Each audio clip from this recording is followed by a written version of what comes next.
Seja bem-vindo ao canal Investidor Cético e neste vídeo vamos fazer mais uma análise de ação, que neste caso vai ser a ação da IOSP Maxion. A gente se vê em instantes logo depois da vinheta.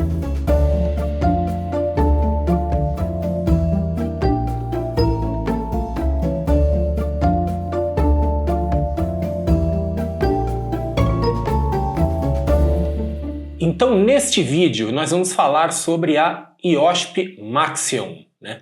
MYPK3.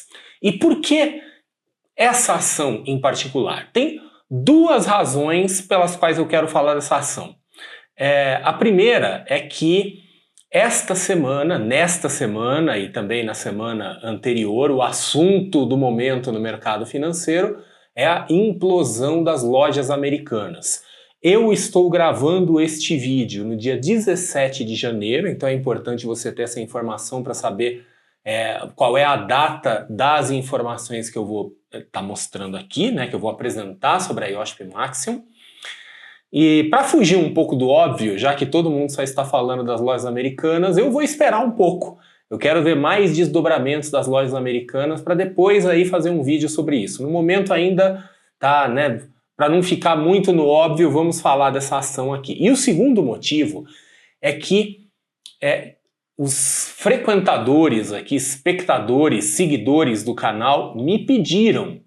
Essa ação me foi pedida por mais de uma pessoa, tanto aqui no YouTube quanto no Instagram. Lembrando que eu estou no Instagram, eu abro caixinhas de perguntas ali regularmente, então é um canal também para a gente interagir. E o fato de eu estar falando da IOSP Maxion aqui, então apenas mostra, na verdade, prova aquilo que eu já falei inúmeras vezes em outros vídeos aqui, que este espaço é seu, esse espaço é seu. Você tem total direito e deve, na verdade, pedir o que você quer, sugerir temas, sugerir ações para análise, sugerir qualquer coisa aqui no que eu puder ajudar, né, podendo fazer um conteúdo assim que atenda a um nível mínimo de qualidade. Para mim é um prazer, porque o objetivo deste canal aqui é ajudar as pessoas, ajudar os investidores a investir de uma forma um pouco mais cética, um pouco mais objetiva. Afinal de contas, eu sou cético num mundo de crédulos, tá? Eu estou sozinho aqui, né, gritando no deserto. Então, me ajude a gritar no deserto, dando sugestões de temas, de pautas, análises que você gostaria de ver, e a IOSP Maxion está aqui exatamente porque me pediram. E é um grande mistério para mim, eu fico intrigado do porquê que me pediram tanto essa ação. Tá? Qual o interesse das pessoas? Porque eu vou meio que mandar a real aqui, né? Como eu enxergo a IOSP Maxion? Eu vejo a IOSP Maxion como uma empresa boazinha, como uma empresa interessante em alguns aspectos, mas ela é meio como se fosse um sorvete de baunilha, assim, né? É uma coisa que é boa, mas é meio sem graça, tá? Então quando eu vou na sorveteria, muito raramente eu vou pedir um sorvete de baunilha. E eu vejo, né, a IOSP Maxion como um sorvete de baunilha das finanças, uma coisa assim, que é boazinha, mas é meio sem graça. Então eu fico intrigado e eu fico querendo saber por que as pessoas me perguntam, né? Nós estamos falando de uma empresa que tem algumas características, tá? Então ela é uma empresa pequena, ela é uma empresa que ela tem aí alguns bons indicadores, como a gente vai ver ao longo desse vídeo. Ela não passou em nenhum momento nos filtros das carteiras de alocação lá da carteira do investidor, que é a Research onde eu trabalho. Inclusive fica o convite para você conhecer a carteira do investidor e quem sabe até se tornar assinante da carteira do investidor. Tá? Lá você vai poder investir sob minha orientação, né? Eu que sou responsável ali pelas carteiras de alocação de investimento, mas enfim, a IOSP Maxion nunca apareceu para mim nos meus filtros. E ela é muito pequena para os padrões que a gente usa lá na carteira do investidor. Ela não é nem uma small cap, ela é uma micro cap. E ela faz parte de um setor básico.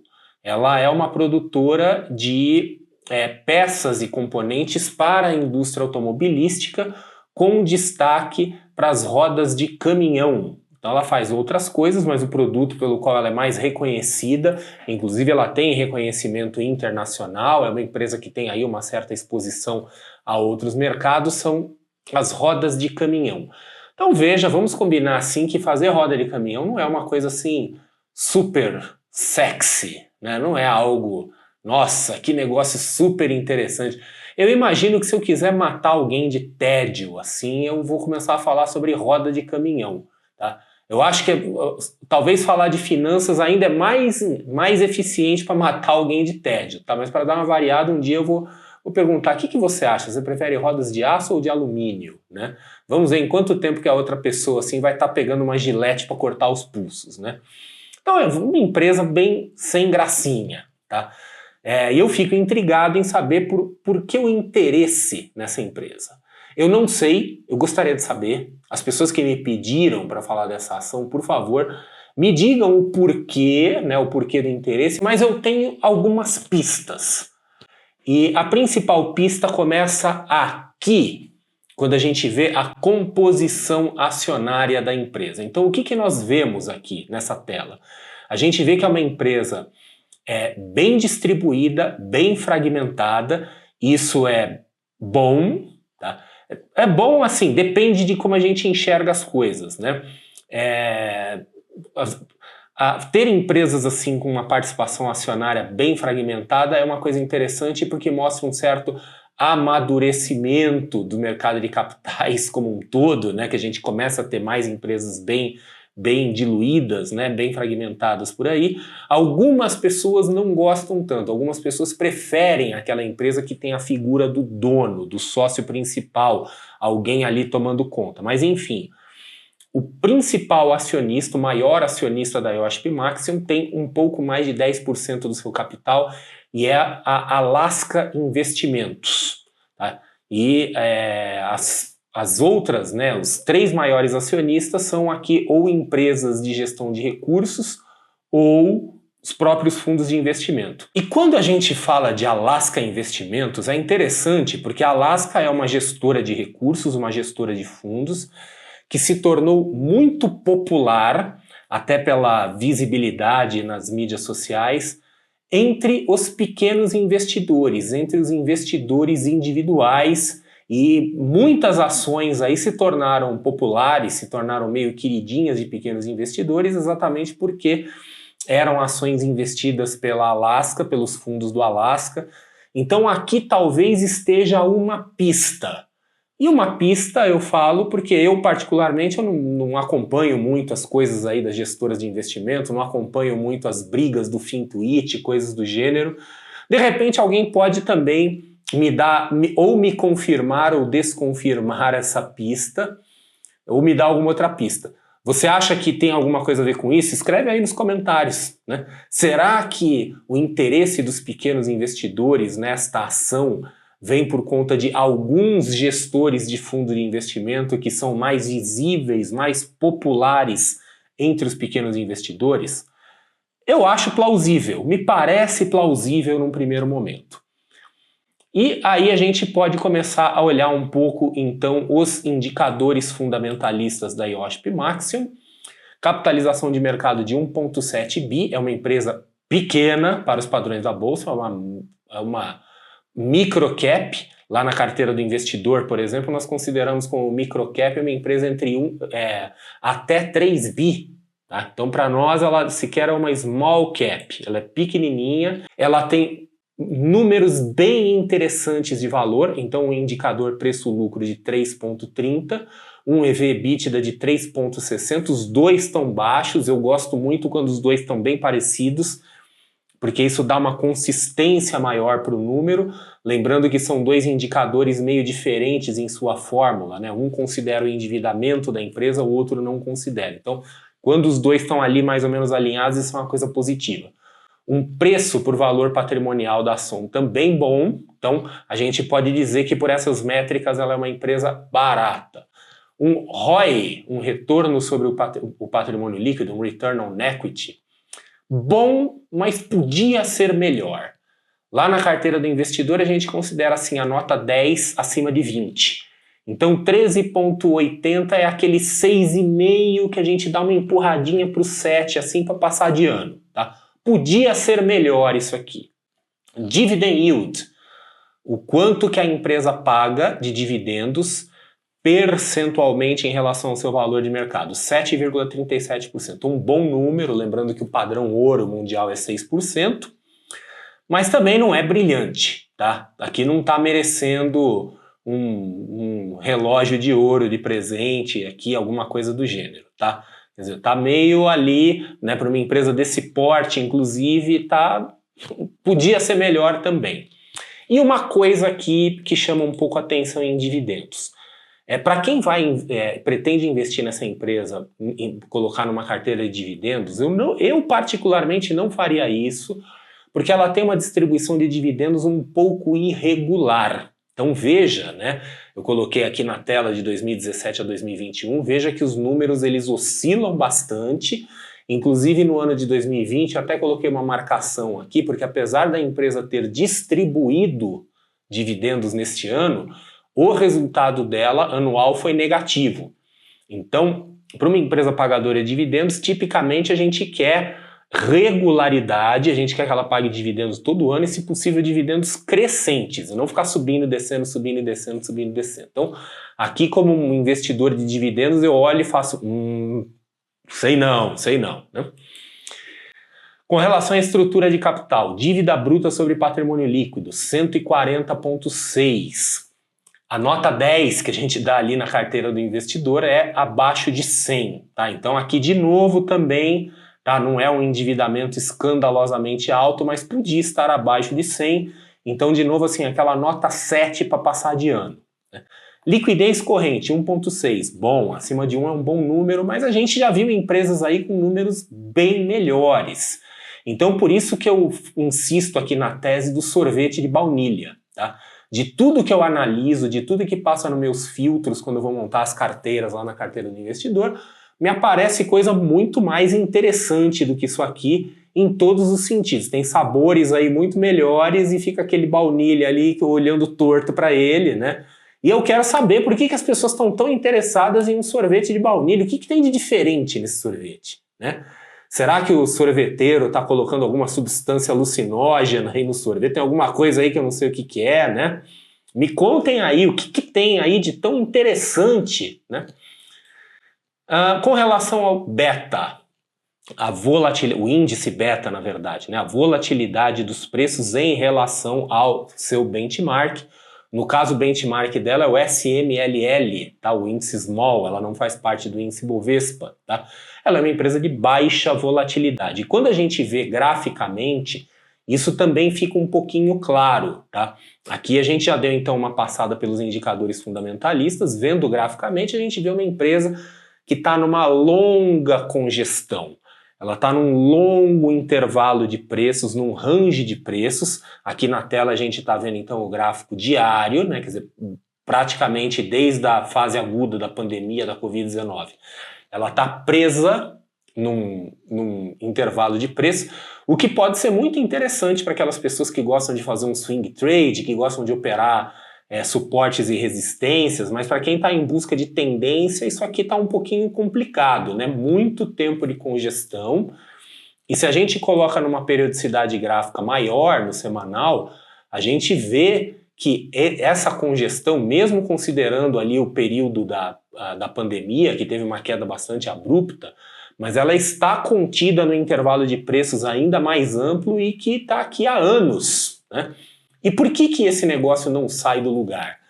Tentando analisar de um ponto de vista agora um pouco mais qualitativo, né, deixando os fatores quantitativos, como os indicadores fundamentalistas e forçando aqui um pouco a amizade, né, gráficos, tá? Eu estou falando de gráficos desse jeito porque não tem nenhum indicador nos meus gráficos. Aqui eu estou fazendo análise totalmente visual que envolve a subjetividade. Mas do ponto de vista qualitativo, a gente pode argumentar que a empresa está meio devagar, né? Fazendo um trocadilho infame aqui com o produto principal da empresa, ela está meio roda presa, né? Porque a pandemia acertou em cheio fatores que são importantes para o negócio dessa empresa. Número 1, a indústria automobilística, né, quer dizer, o caos causado nas cadeias de distribuição aí do mundo, que afetaram em cheio as indústrias automobilísticas, então as empresas não conseguiam mais fabricar carros, caminhões e tratores e etc e tal, e isso obviamente é terrível para uma empresa que é fornecedora de componentes para a indústria automobilística.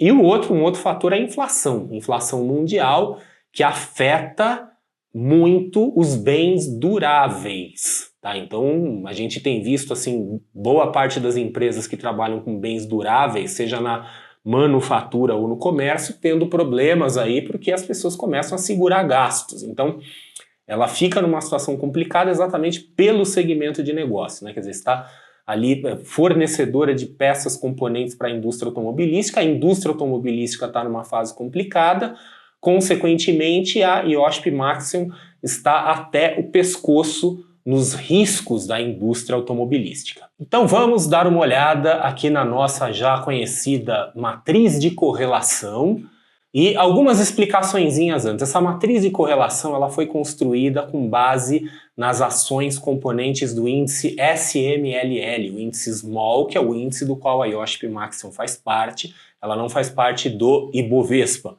O índice Small é um índice até maior, tem mais ações, fica mais adequado comparar ela com os pares dela. E essa matriz de correlação, então, ela é construída em Excel, ela é uma matriz simples, ela é feita com dados de serviços de informação financeira que a gente usa na carteira do investidor, então preços de ações, mas a matriz é feita no Excel. E a interpretação dela é a seguinte, as ações então elas se cruzam, né? Nós temos aqui linhas e colunas, e quando nesse cruzamento nós temos uma célula com vermelho bem vivo, bem intenso, significa que nós temos uma correlação positiva, próxima de 1, bem forte, então quando uma ação sobe a outra sobe, quando uma cai a outra cai.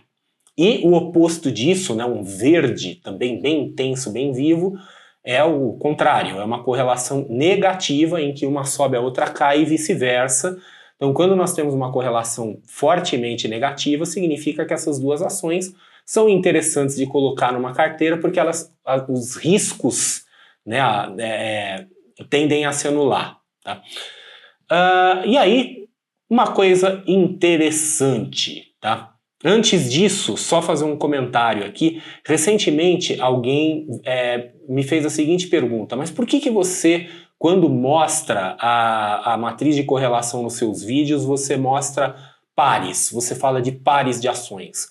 Porque isso não me ajuda muito, porque eu não invisto em pares, eu não tenho duas ações, minha carteira tem muito mais do que duas ações. E aí eu tenho que responder assim, aqui, correlação é feita aos pares. Então, limitações do mundo da matemática e de estatística. Então, quando a gente quer fazer uma carteira com várias ações, nós precisamos fazer uma otimização de carteira. Essa otimização de carteira é um processo matemático que não é muito elegante, é uma coisa meio força bruta, por isso a gente usa ferramentas para isso. O Excel faz. Existe uma ferramenta no Excel externa, né, um add-on do Excel que chama Solver. Ele faz isso. Lá na carteira do investidor nós fazemos carteiras perfeitamente otimizadas, balanceadas, mas nós usamos outras ferramentas, tá? E não é uma coisa assim que eu chegar aqui e fazer na frente de vocês, assim, né? Quer dizer, um processo que envolve aí uma certa complexidade, apesar de tudo. Então eu mostro os pares porque é uma forma simplificada, pelo menos, da gente ter uma noção de com quem que a ação se encaixa, com quem que ela não se encaixa. Mas se você quer uma carteira mais sofisticada, né, uma carteira perfeitamente otimizada, então fica o convite de novo, conheça a carteira do investidor. Vai lá na carteira do investidor, faz um teste, assina a carteira do investidor, porque lá você vai poder investir em carteiras que são carteiras quantitativas perfeitamente equilibradas e otimizadas, que são feitas e sugeridas por mim, né? Você vai poder investir sob minha orientação. E lembrando que carteira do investidor é quem me ajuda aqui com esse canal, é quem faz todo o trabalho de bastidores. Então, se você gosta desse canal, se você gosta do conteúdo desse canal, se você quer mais conteúdo vindo desse canal, a melhor forma de você ajudar o canal é você se tornando assinante da carteira do investidor, porque isso ajuda direta e indiretamente o canal Investidor Cético. Então, se você quer ajudar a levar o ceticismo para o mercado financeiro, conheça e, se gostar, claro, assine a carteira do investidor, que aí você vai ter acesso a carteiras perfeitamente otimizadas, com várias características, vai ser muito interessante. Mas enfim, voltando aqui para a nossa matriz de correlação, então a gente vai descendo até achar, né, aqui está a linha amarela, a IOSP Maxion, e lembrando, né, quando a gente tem as células de cor bem viva, bem intensa, significa que nós temos aí uma correlação positiva ou negativa bem forte. E a gente vai andando aqui no sentido horizontal e vamos vendo aqui, olha aqui, célula clarinha, clarinha, aqui um verde clarinho, um vermelho clarinho, aqui um quase branco, mais um verde clarinho, e clarinho, clarinho. Aí aparece um verde um pouco mais escurinho, mas não é tão escuro, né? Menos 0,62, e continua clarinho, e a gente vai andando até chegar no final aqui da linha horizontal, e aí a gente começa a descer na vertical, que é onde estão as ações que faltam. E quando a gente vai descendo na vertical, adivinha só, mais células clarinhas. Clarinha, clarinha, clarinha, e a gente vai até o fim e acabou, tudo clarinho, né? Não tem mais nada, veja que estamos chegando no final, tudo claro. E aí, qual é a pergunta óbvia aqui, né, que você pode estar se fazendo nesse momento? Quer dizer que não tem correlação com nada? Pois é, não tem, nem positiva nem negativa. É fraca a correlação. Então veja que até nisso nós estamos falando de um sorvetão de baunilha mesmo, né? Porque o ideal numa carteira é que ela ou tenha correlação, as ações tenham correlação negativa ou que elas não tenham correlação entre si. O que a gente não quer é que elas tenham correlação positiva, porque quando elas têm correlação positiva a gente perde o benefício da diversificação. Mas uma ausência de correlação também serve. E no caso a IOSP Maxion não tem correlação com nada. Então se você jogar ela em qualquer carteira, com qualquer coisa, ela vai ficar bem lá dentro, tá? Ela, assim, certamente mal não vai fazer, talvez não vai fazer bem também, tá? Mas não vai ali se potencializar com alguém ali e aumentar o risco da carteira, porque não tem correlação com nada. Então, até nisso é um sorvete de baunilha mesmo, né? Que você pode misturar com qualquer coisa ali, aquela coisa meio inócua, né? Meio, né, insípida, inodora aqui, né? E então realmente assim, uma ação bem peculiar, no sentido assim de não ter nenhuma característica que a destaque muito, né? Quer dizer, alguma coisa super interessante, e eu continuo aqui intrigado em saber por que as pessoas me pediram para falar dessa ação, né? Quer dizer, eu continuo enxergando como uma empresa meio sem graça, né? Aquela coisa assim, fazer roda de caminhão, né? Quer dizer, não é um assunto assim super charmoso, tá? E números também, algumas coisas interessantes, mas nada assim gritantemente espetacular. Então, de novo, nesse vídeo, né, nós vimos os indicadores fundamentalistas, tem números muito bons de valor, realmente são números bem interessantes, números de rentabilidade medianos, tá? Nada muito que chame atenção, graficamente também ali está presa, tá? Não tem nada de interessante. Do ponto de vista puramente quantitativo, a gente viu que é uma ação de baixa volatilidade e que basicamente não tem correlação com nada, então continua para mim sendo um grande mistério por que algumas pessoas têm uma certa fixação por essa ação, tá? Quer dizer, o que tem nesse sorvete de baunilha que eu não consegui achar? Será que o sorveteiro aí tá botando alguma substância alucinógena, alguma coisa aí dentro, tá? Me contem aí, o que vocês estão vendo aí que eu não estou enxergando? E, enfim, chegamos ao final do vídeo, né? Eu espero que você tenha gostado, principalmente aqueles que pediram a análise da ação, espero que tenham ficado satisfeitos. Eu continuo querendo saber o porquê. E lembre-se, então, de se inscrever no canal, acione o sino das notificações, dê seu like aí se você gostou do vídeo. Lembre-se que esse espaço é seu, peça aí as suas análises, dê suas sugestões de pauta, tá? Lembre-se que esta análise foi feita então a pedidos, é um espaço seu, aproveite e a gente se vê então num próximo vídeo.